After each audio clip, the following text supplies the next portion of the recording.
Assalamualaikum warahmatullahi wabarakatuh. Kembali lagi di channel Sang Penerang. Pada kesempatan kali ini, mari kita dengarkan kisah Nabi Yusuf, cerita terindah di dalam Al-Quran. Jangan lupa sukai video ini, komen, dan berlangganan, serta bagikan video ini agar bermanfaat bagi kita semua. Kisah Nabi Yusuf alaihissalam merupakan kisah terindah yang diabadikan dalam kitab suci Al-Quran. Nabi Yusuf disebut 27 kali di dalam Al-Quran. Satu-satunya Nabi yang dikisahkan di dalam satu surah, yaitu surat Yusuf, surat ke-12, terdiri dari 111 ayat. Nabi Yusuf merupakan putra Nabi Yakub yang nasabnya tersambung ke Nabi Ibrahim hingga Nabi Adam alaihissalam. Dari Abu Hurairah radhiyallahu anhu, Rasulullah SAW ditanya, "Siapakah orang-orang yang paling mulia ya Rasul?" Rasul menjawab, "Yang paling mulia di sisi Allah adalah yang paling bertakwa di antara mereka." Jawab Rasulullah. Orang tersebut berkata, "Bukan itu yang kami tanyakan. Manusia yang paling mulia adalah Yusuf, Nabi Allah, anak dari Nabi Allah, anak dari Nabi Allah, anak dari kekasihnya." Jawab beliau. Orang tersebut berkata lagi, "Bukan itu yang kami tanyakan. Apa dari keturunan Arab?" Tanya beliau. Mereka menjawab, "Iya betul." Beliau bersabda, "Yang terbaik di antara kalian di masa jahiliyah adalah yang terbaik dalam Islam jika dia itu faqih." Artinya faham agama. Hadis riwayat Bukhari nomor 4689. Arti nama Yusuf itu adalah orang yang tampan. Beliau lahir di Syam. Ibunya namanya Rahil, istri kedua dari Nabi Yakub alaihissalam. Beliau orang yang bijaksana, tampan, bisa menafsirkan mimpi. Beliau orang yang sabar dan santun. Siasatnya sungguh luar biasa. Dikisahkan dalam Al-Quran, Nabi Yusuf bermimpi 11 bintang sujud kepada beliau. Mimpi Nabi Yusuf terjadi ketika masih kecil, sebelum beliau balik. Berarti sebelum usia 10 tahun. Ingatlah ketika Yusuf berkata kepada ayahnya, "Wahai ayahku, sungguh aku bermimpi melihat 11 bintang, matahari dan bulan. Kulihat semua sujud kepadaku." Ayahnya berkata, "Wahai anakku, janganlah engkau ceritakan mimpimu kepada saudara-saudaramu. Mereka akan membuat tipu daya untuk membinasakanmu. Sungguh, setan itu musuh yang jelas bagi manusia." Quran Surat Yusuf 4-5. Kemudian, Nabi Yakub memiliki anak yang banyak, namun kecenderungan hatinya tampak pada Nabi Yusuf, sehingga menyebabkan kecemburuan bagi anak-anak yang lain. Hikmahnya kalau kita jadi orang tua, jangan membeda-bedakan anak. Anak Nabi Yakub yang lain akhirnya membuat rencana jahat untuk menjauhkan Nabi Yusuf dari ayahnya, Nabi Yakub. Kemudian dikisahkan lagi dalam Al-Quran, ketiga saudara-saudaranya berkata, "Bunuhlah Yusuf atau buanglah dia ke suatu tempat agar perhatian ayah tertumpah padamu. Dan setelah itu, kamu menjadi orang yang baik." Seorang di antara mereka berkata, "Janganlah kamu membunuh Yusuf, tetapi masukkan saja dia ke dasar sumur, agar dia dipungut oleh sebagian musafir jika kamu hendak berbuat." Quran Surat Yusuf ayat 9-10. Mereka mengatakan, "Kita jauhkan, lalu kita nanti bertaubat." Ada usulan yang pertama untuk membunuhnya. Kemudian yang kedua mengatakan buang saja dia ke sumur. Ini mudarat paling ringan. Lalu anak Nabi Yakub yang lainnya berusaha mengajak Nabi Yusuf bermain agar bisa dijauhkan. Akhirnya Nabi Yakub tidak kuasa menolaknya. Kemudian Nabi Yusuf dibawa dengan syarat harus dijaga. Kemudian Nabi Yusuf dibawa dengan syarat harus dijaga. Karena ketika itu usia Nabi Yusuf masih muda. Kemudian mereka kembali membawa gamisnya Nabi Yusuf yang berlumuran darah. Mereka berpura-pura menangis. Nabi Yakub menaruh curiga karena gamisnya tidak robek. Maka Nabi Yakub tahu kalau anaknya yang lain memiliki rencana jahat kepada Nabi Yusuf. Kemudian Nabi Yusuf dibuang dan ditemukan oleh pedagang, lalu menjualnya di pasar Mesir dengan harga sangat murah. Ternyata yang membeli Yusuf dikatakan adalah seorang pejabat Mesir. Kemudian Nabi Yusuf tinggal di istana Raja Mesir. Ketika Nabi Yusuf kecil dibuang ke sumur, sekelompok kabilah menemukannya dan menjualnya ke sebuah pasar di Mesir dengan harga yang sangat murah. Lalu Al-Aziz, Perdana Menteri Mesir, membeli Yusuf kecil dan memberinya tempat tinggal di istana Raja Mesir. Sang Raja Mesir meminta istrinya agar memuliakan Yusuf dengan baik karena usianya yang masih kecil. Kemudian Allah Ta'ala menganugerahkan ketampanan yang luar biasa kepada Nabi Yusuf. Istri Al-Aziz bernama Zulaika pun jatuh cinta kepada Nabi Yusuf. Lalu setan membisikkan agar melakukan sesuatu yang keji. Saat itu, Zulaika tak kuasa menahan hasratnya hingga memanggil Nabi Yusuf yang saat itu sudah dewasa dengan mengatakan, "Kemarilah mendekat padaku." Nabi Yusuf pun berdoa kepada Allah, "Aku berlindung kepada Allah karena Tuanku telah memperlakukanku dengan baik. Sesungguhnya orang yang zalim tidak akan beruntung." Lalu Nabi Yusuf lari menolak ajakan Zulaika. Ketika berusaha lari, Zulaika menarik gamis bagian belakang Nabi Yusuf hingga robek. Saat Nabi Yusuf membuka pintu untuk keluar, beliau mendapati Al-Aziz, suami Zulaika, berada di depan pintu. Betapa terkejutnya Al-Aziz melihat kejadian itu. Di tengah situasi itu, Zulaika menuduh Nabi Yusuf berbuat jahat dan ingin memperlakukannya demikian. "Dia telah menggodaku, sedangkan aku tidak mau melakukan itu," kata Zulaika di hadapan suaminya. Lalu datanglah seorang memberikan kesaksian untuk mencari tahu siapa yang bersalah di antara mereka. Saksi itu berkata, "Jika gamisnya robek di depan, berarti Yusuf tidak mau. Tetapi kalau robeknya dari belakang, berarti Zulaika yang menginginkan perbuatan keji itu." Akhirnya diketahui bahwa gamis yang robek itu di bagian belakangnya. Al-Aziz memiliki sifat tidak cemburu atas apa yang dilakukan istrinya. Dia hanya mengatakan kepada Nabi Yusuf agar diam dan jangan berbicara itu lagi. Disebutkan tanda kebesaran Allah kepada Nabi Yusuf sehingga beliau menolak ajakan Zulaika. Yang pertama, melihat rupa Nabi Yakub, ayah Nabi Yusuf, di depannya sehingga beliau takut. Yang kedua, melihat malaikat di depannya. Dan yang ketiga, ada tulisan di depannya agar tidak melakukan demikian. Setelah itu, tersebarlah berita bahwa istri Al-Aziz menggoda pelayannya, Nabi Yusuf. Lalu Zulaika mengatakan kepada para perempuan yang ada di Mesir, "Kalian berbicara demikian karena tidak melihat ketampanannya." Akhirnya diundanglah perempuan bangsawan untuk menghadiri jamuan makan di istana. Hidangan, makanan, minuman, buah-buahan lengkap dengan pisau disiapkan untuk mereka.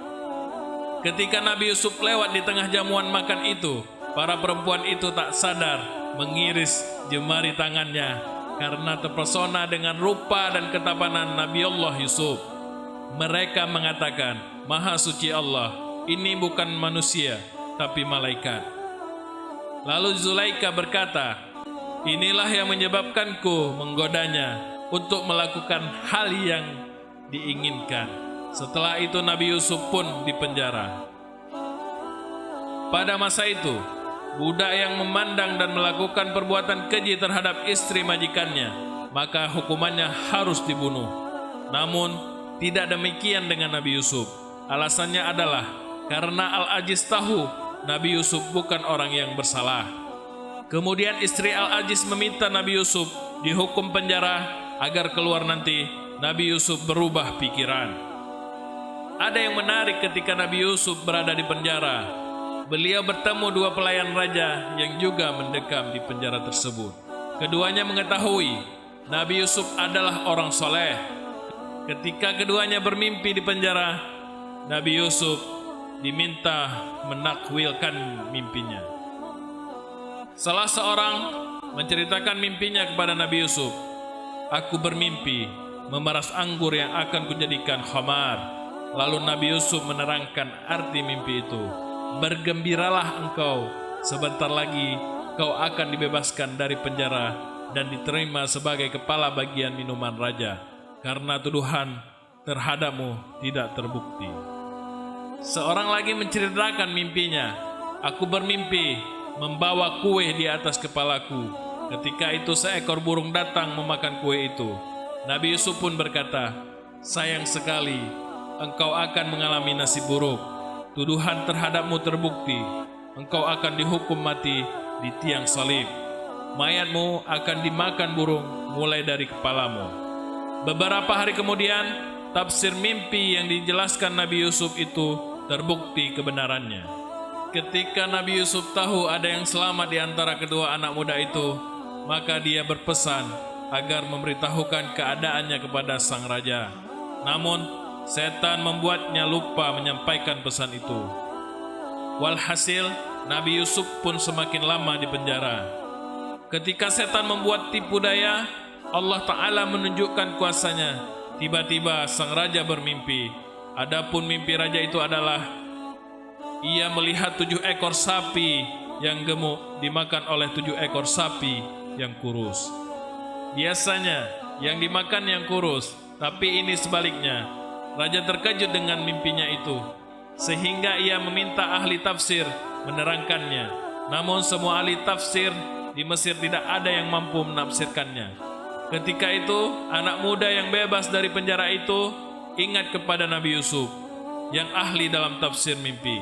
Lalu dia berkata kepada raja dan meminta izin bertemu Nabi Yusuf. Kemudian dia menceritakan mimpi raja itu kepada Nabi Yusuf. Nabi Yusuf menerangkan arti mimpi itu.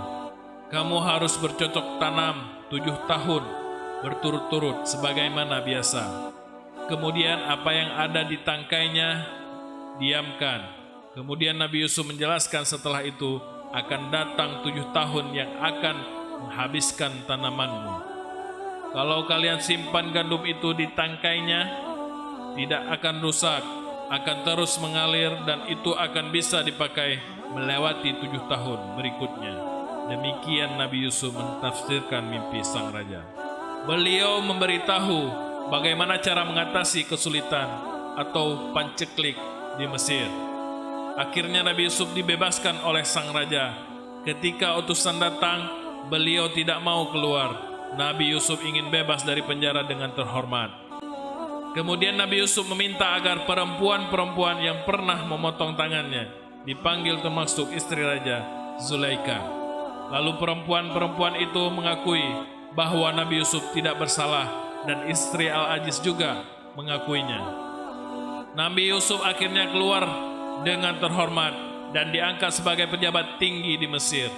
Beliau meminta dijadikan bendahara negara karena beliau adalah orang yang ahli dalam menjaga pembendaharaan. Di saat Nabi Yusuf menjadi pejabat terhormat, datanglah saudara-saudaranya yang pernah menzalimi beliau. Mereka datang ke Mesir untuk membeli gandum karena di kampung halamannya di Kan'an, Palestina, Syam sedang terjadi panceklik. Nabi Yusuf mengenal mereka, tetapi saudara-saudaranya tidak seorang pun mengenal beliau. Ketika datang ke kerajaan, mereka memperkenalkan diri bahwa mereka adalah anak-anak dari Nabi Yakub. Mereka mengatakan punya 2 saudara, satu hilang saat kecil, yaitu Nabi Yusuf. Yang satunya lagi tinggal bersama ayahnya, Bunyamin. Kata Nabi Yusuf, jika kalian ingin gandum, bawalah saudara kalian yang tinggal bersama ayah kalian ke sini. Setelah itu mereka pulang, kemudian melapor kepada sang ayah Nabi Yakub dan berharap Bunyamin diserahkan kepada bendahara Mesir agar diberikan gandum. Namun Yakub yang saat itu buta karena kesedihan bertahun-tahun kehilangan Nabi Yusuf, putra kesayangannya. Akhirnya Nabi Yakub berpikir bahwa ini adalah takdir Allah. Dia berpesan agar anak-anaknya menjaga Bunyamin jangan sampai hilang lagi. Ketika mereka datang membawa Bunyamin, Nabi Yusuf meminta Bunyamin duduk di sebelahnya dan berkata, "Janganlah takut dengan mereka, saya ini saudaramu," kata Nabi Yusuf. Kemudian Nabi Yusuf memerintahkan untuk mengambil gelas dari emas. Ternyata barang berharga itu ada di karung milik Bunyamin. Inilah siasat Nabi Yusuf agar Bunyamin tetap bersamanya. Kata saudara Nabi Yusuf, "Kami kesini bukan untuk mencuri. Kalau tidak percaya, periksalah saja, dan kalau ada, tangkap dan jadikan pelayan." Strategi Nabi Yusuf pun berhasil. Saudaranya minta ditukar, tapi Nabi Yusuf menolaknya. Mereka meminta tolong kepada Nabi Yusuf agar Bunyamin dikembalikan. Namun Nabi Yusuf menolak permintaan saudara-saudara itu. Di saat itulah Nabi Yusuf memberi tahu kepada saudara-saudaranya bahwa dirinya adalah saudara yang mereka buang waktu kecil. Pertemuan yang indah. Betapa terkejutnya mereka mendengar pengakuan Nabi Yusuf itu. Akhirnya mereka meminta maaf kepada Nabi Yusuf dan beliau pun maafkan tanpa ada rasa dendam. Kalau kita punya masalah dengan saudara kandung, pasti disimpan dan gak akan dimaafkan. Bayangkan Nabi Yusuf disakiti dan dibuang ke sumur, tapi beliau tetap berlapang dada, persis seperti Nabi Muhammad SAW. Ketika menaklukkan Mekah, beliau memaafkan semua kaum Quraisy yang memusuhinya. Setelah itu Nabi Yusuf meminta saudara-saudaranya pulang ke Kan'an, Palestina, untuk membawa ayahnya Nabi Yakub. Nabi Yusuf menitipkan gamisnya dan berpesan agar ayahnya mengusapkan gamis itu ke wajahnya sehingga bisa melihat kembali. Ketika tiba di Kan'an, Nabi Yakub langsung memegang gamis itu dan menciumnya. Nabi Yakub mengaku sangat mengenal pakaian itu. Setelah mencium gamis Nabi Yusuf, Nabi Yakub pun akhirnya bisa melihat dengan izin Allah Subhanahu wa taala. Kondisi kesehatan Nabi Yakub seketika sehat dan kembali bugar. Dia bersama keluarganya pun berangkat ke Mesir untuk bertemu anak tercinta yang dirindukannya selama bertahun-tahun. Mereka datang dengan 70 kendaraan. Nabi Yusuf menyiapkan jamuan istimewa untuk menyambut sang ayah dan saudara-saudaranya itu. Ketika tiba di Mesir, semua saudaranya bersujud kepada Nabi Yusuf. Sujud dalam hal ini bukan untuk beribadah, tapi untuk penghormatan. Kata Nabi Yusuf di depan ayah dan saudara-saudaranya, "Inilah tafsir mimpi saya dulu yang menjadi kenyataan."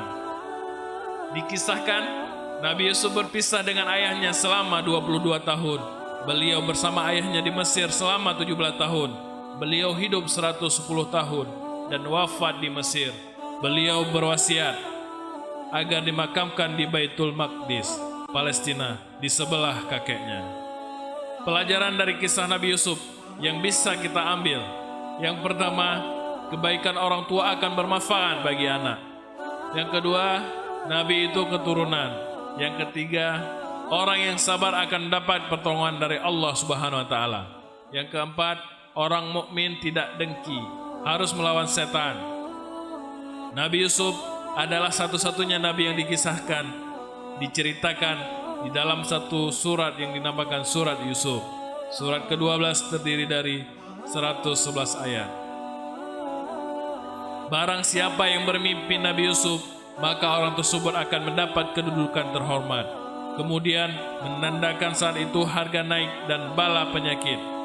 Disebutkan juga, barang siapa mimpi Nabi Yusuf akan kehilangan dari kesedihan dan sembuh dari segala penyakit.